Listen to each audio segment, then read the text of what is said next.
दोस्तों, भारतीय शेयर बाजार में भयंकर हाहाकार लगातार गिरावटों की वजह से मचा हुआ है, क्योंकि बाजार के अंदर हायर लेवल से लेकर एक बड़ी गिरावट देखने को मिल रही है।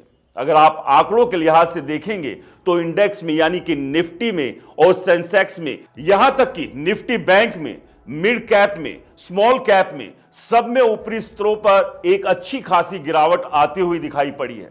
और इस गिरावट के माहौल में रिटेल निवेशक जो हैं वही ज्यादा घबराते हुए दिखाई दे रहे हैं। और ये रिटेल निवेशक की घबराहट न केवल शेयर बाजार में है, बल्कि डीमैट खातों में या कहें म्यूचुअल फंड के एसओपी में भी बड़े लेवल पर दिखाई दे रही है, जहां पर एसआईपी में आने की तादाद थोड़ी हद तक कम होते दिखाई पड़ी है।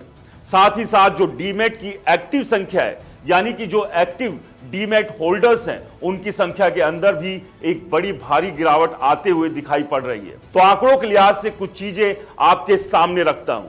देश में सबसे बड़े अगर कुछ डीमैट कंपनियों की या फिर जो स्टॉक ब्रोकर है उनके खातों की बात की जाए तो सबसे पहला नाम आता है ग्रो का। करीब करीब देश के कुल डीमैट खातों का 1/4 हिस्सा जो है वो ग्रो के पास आता है। फिर दूसरे नंबर पर आता है जीरोधा, 17 से 18 के आसपास की हिस्सेदारी उसके पास है। फिर बारी आती है एंजल वन की, जो कि तीसरे ब्रोकर के तौर पर देश के सबसे बड़े ब्रोकर्स हैं।